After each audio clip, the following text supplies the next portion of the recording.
Here we go. Oops. Facebook's connecting. We should be live on Twitter and LinkedIn now, and we'll be in a moment on Facebook. Twitter tweet. And we're also live now on YouTube. All right. Mhm. Hello, everybody. I'm Christopher Haylett, the Development Director here at Fathers Uplift, and with me is Dr. Charles Daniels Jr.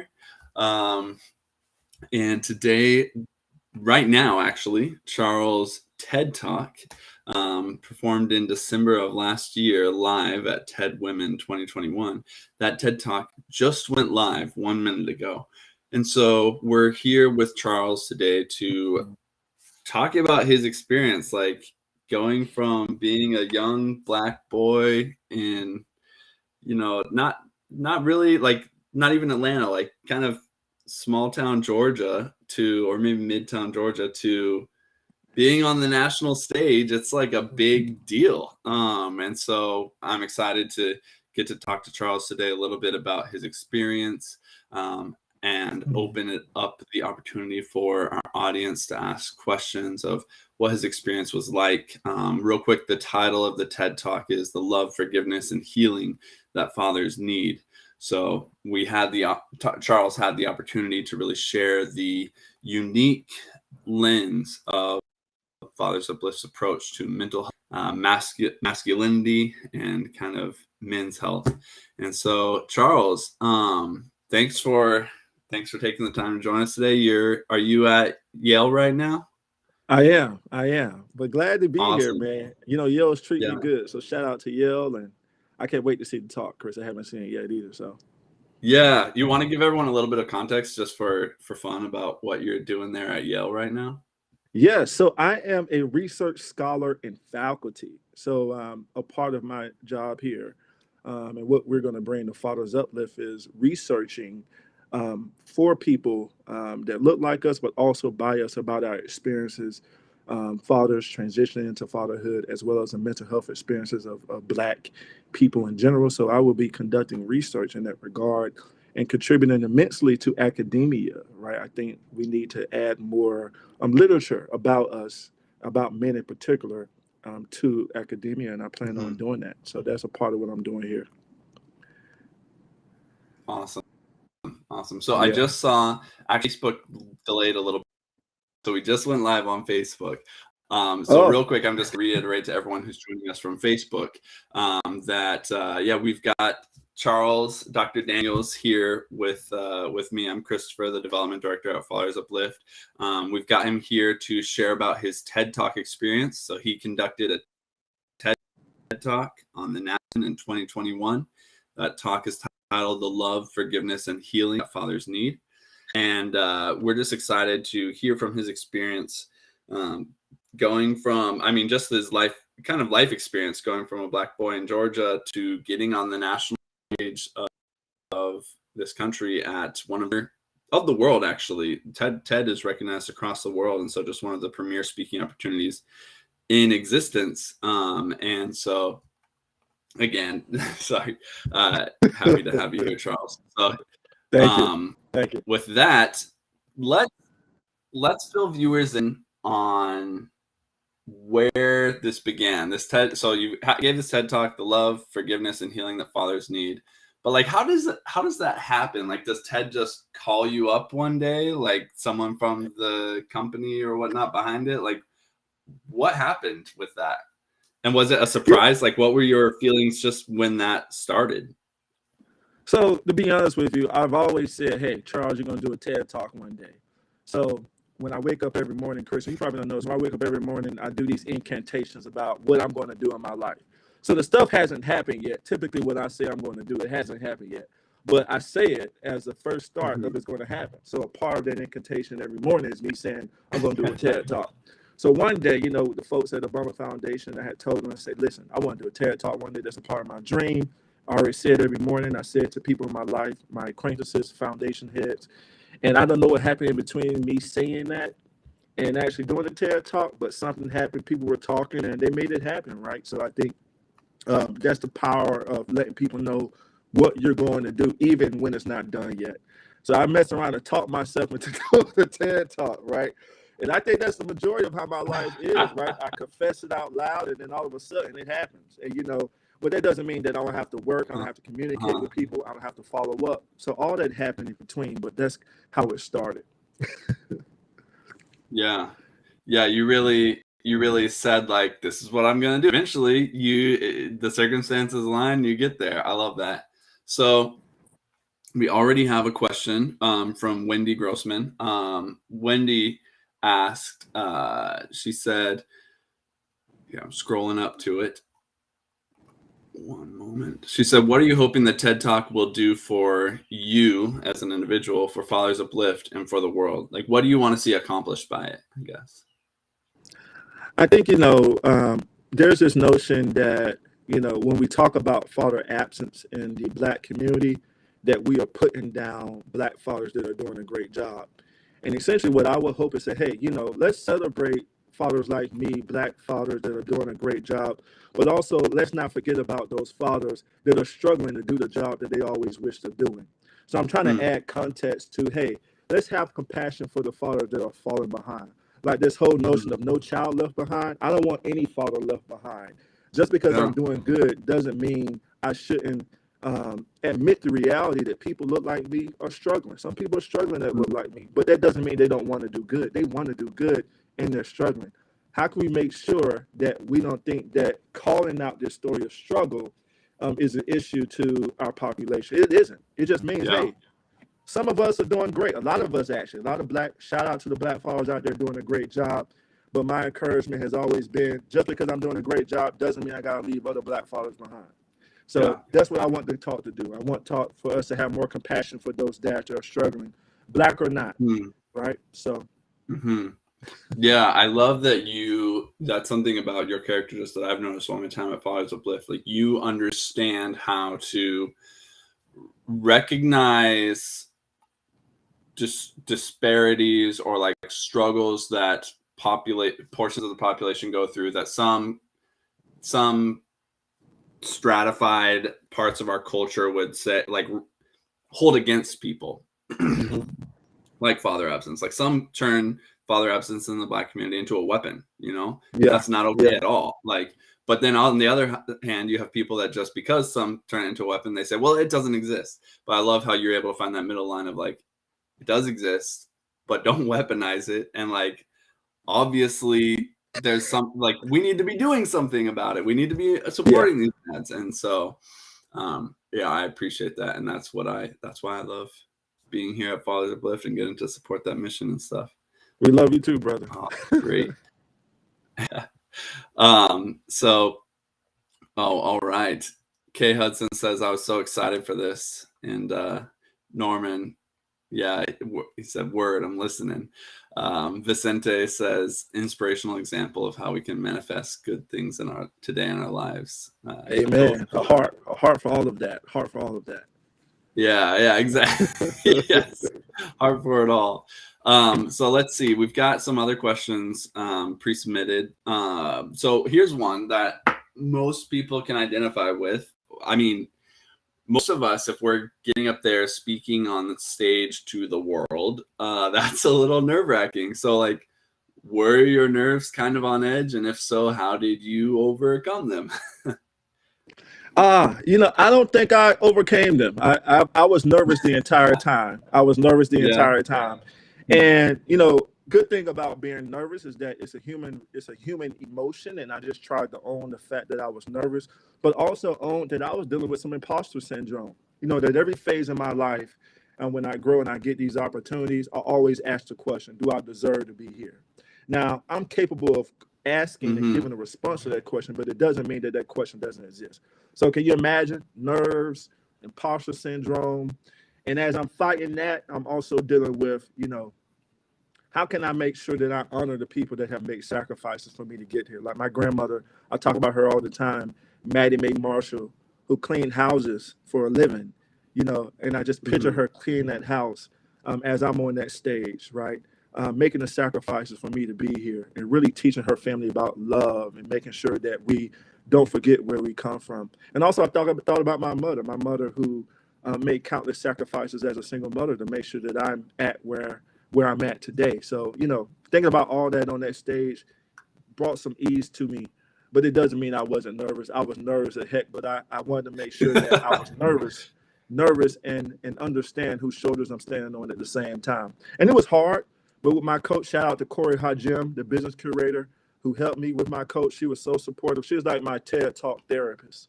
So she taught me through my anxiety the entire time. So yeah. Wow, that's great. So yeah, I guess kind of on that note, what was your preparation like? I know you wrote in your blog about just like how many times did you say you think you like practice performed the TED Talk? Like hundreds? I mean, yeah, like when you like writing the drafts, making sure that the data that you share and everything that you share has been validated and has been proven by TED. A lot of fact checking, a lot of back and forth with their team members to make sure that what I'm sharing is actually accurate and real. Yeah. So that's a part of the process too. You can't just go up there and just start saying anything you want to say. It doesn't work. It doesn't work like that. So in the middle of redrafting and practicing and listening to the speech, I had to be close to 200 times. I say like about between 150 and 200 times. Wow. By submitting drafts and practicing. Yeah. Wow. It's a lot. What a labor of love. Yeah. It surely was. Yeah. Here's another pre-submitted question. So do you like, just in your like dreams of like, who would be the most awesome person to like see your TED Talk and not just like, oh, here's a TED Talk, but like to watch your full TED Talk through, talk about it to people? Like, who would be someone that would mean the most to you to have this talk recognized by? Wow. That's a great question. All the questions were great. Let's see. Definitely my man Denzel Washington. Yeah. I would love for Denzel Washington to say, you know what, just give me some type of intellectual quote after watching that TED Talk. I would love that. All right. Someone get this out to Denzel. And Brene Brown, too. I like Brene Brown, that daring greatly. I love that. And, of course, President Obama. That's my guy. I would love him to see it. Mrs. Obama, too. So shout out to them. Awesome. I love it. So let's see. So we talked about this a little bit. This is a pre-submitted question. We talked about wanting people to advocate for these dads, to recognize the struggles they're facing and come alongside them, support them, partner with them. Because we have one question that was, what do you hope the impact of your TED Talk is? What do you want it to evoke or change in people's thoughts and actions? So is there anything that you'd add to that? Or would you say, yeah, just the aspect of like wanting people to understand and empathize with absent fathers and make progress on getting them present? Like, is that a good summary of kind of what you still would feel your responses to that question phrased in that manner? Absolutely. But, and another thing, just to kind of reiterate, I think anytime we talk about, like issues such as, for example, mental health issues, like if someone had suicidal thoughts, or if we talk about we were depressed, or we talk about just a lot of issues that society isn't necessarily ready to address or vocalize, it's kind of like an elephant in the room. People get very nervous and anxious. Oh, the house is about to catch on fire.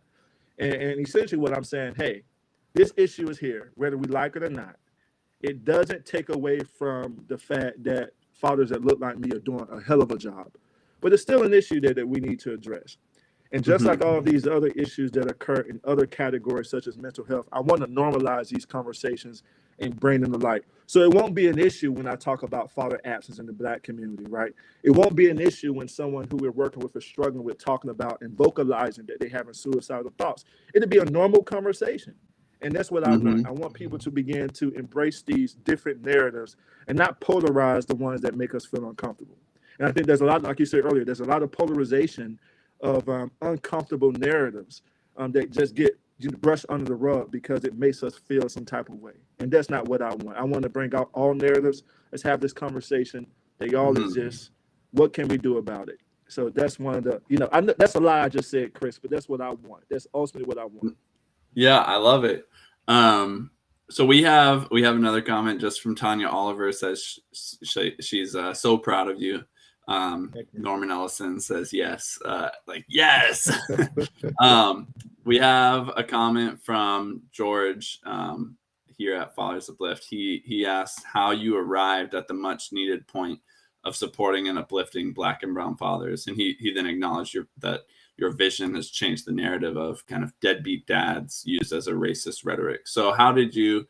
We've talked about this before at Father, like internally at Fathers Uplift and in some other previous publications, but I think it's good to refer to, like, what was the moment where you realized that kind of your light bulb moment for, like, realizing you wanted to support and uplift Black and brown fathers? You know, I've never like answered this question to the extent the way that I'm going to answer it now, because as I think about it, and I'm trying to pinpoint that exact moment. You know, Fathers Uplift started as a fellowship project, Albert Schweitzer Fellowship Project, where we're doing weekly groups with fathers who are absent from their kids' lives in a sober home at the Denver Community Health Center. And I can say that first group, when I met with those dads and they were sharing, and all of them shared stories about how substance use and homelessness um, decreased their ability to be in their kids' lives, and it made them absent, although they didn't want to be absent. And in that moment, as I had these conversations, I was like, wow, you know, first, fatherhood is difficult. Second, people are imperfect. And third, just because we're absent doesn't mean we don't want to be present. All those dads were absent, but they wanted to be present. And that was my light bulb moment as I was sitting in that chair as a master's of social work student from Simmons University with a $3,000 fellowship. And I'm just sitting there trying, like, wow.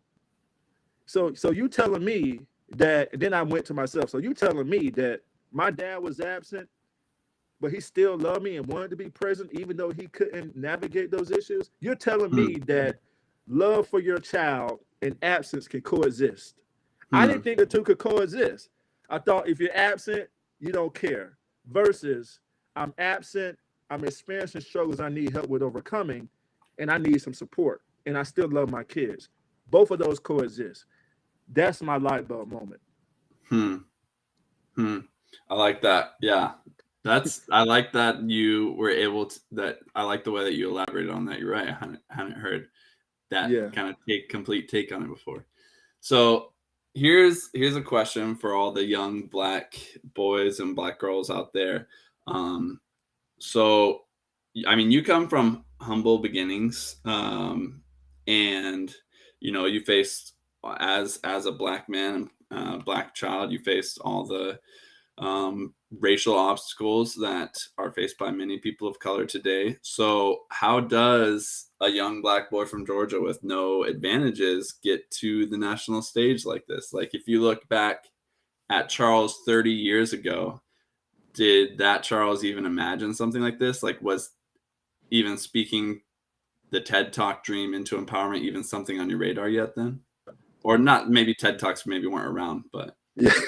yeah. I don't know if they were, but hey, that's a great question. My faith, man, I think I've always known, and I'm going to get a little religious because I believe in God, and that doesn't mean that I'm opposed to other religious practices. My God can sit at the table with Buddha, Muhammad, and even people who don't believe in God. I'm all around, and I can get jiggy with it. But my faith, how I was brought up, and what was instilled in me in church, kept me, and it really throughout my struggles too. And I'm not saying that there were moments where I doubted myself and down moments and difficult moments, but I am saying that prayer and knowing that the God I serve loved me even when there was moments that I didn't love myself, I can say that carried me. And one scripture that I always meditated on as a child, even through my struggles, was that I can do all things through Christ Jesus that strengthens me. And also, faith the size of a mustard seed will move mountains. And I meditate on those. And for me, that was always a part of my DNA, even during the moments where I didn't want to acknowledge that my faith was present and I was blind to it because my pain was so overwhelming. So, how did I transition just from that boy in pain? First, it's community.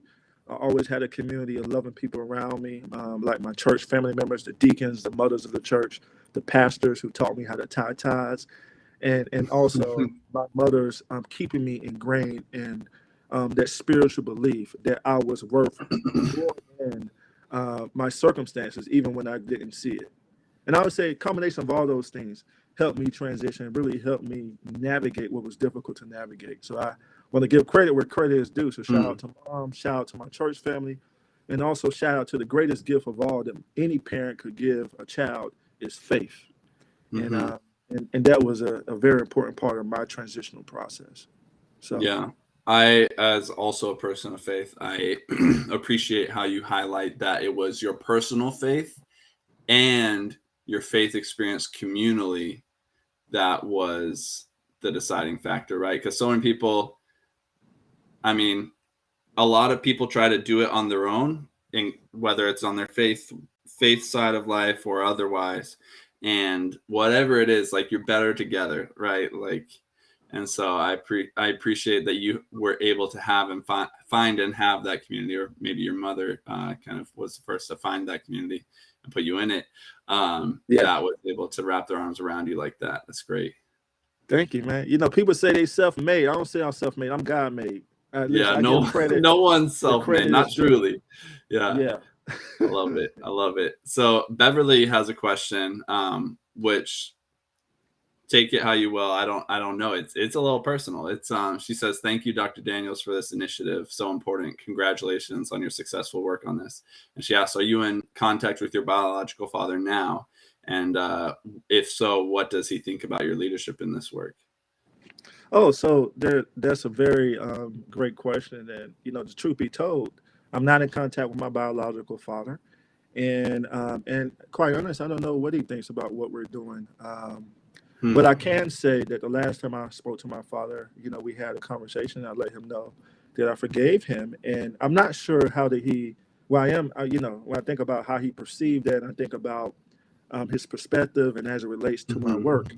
Of course, it created some tension. Nonetheless, you know, there's only so much you can do when people are so deep in a painful place. Yeah. But that's the purpose of our work, right? Is to help those dads who may be in that painful place, who can't see their worth, overcome Hmm. that.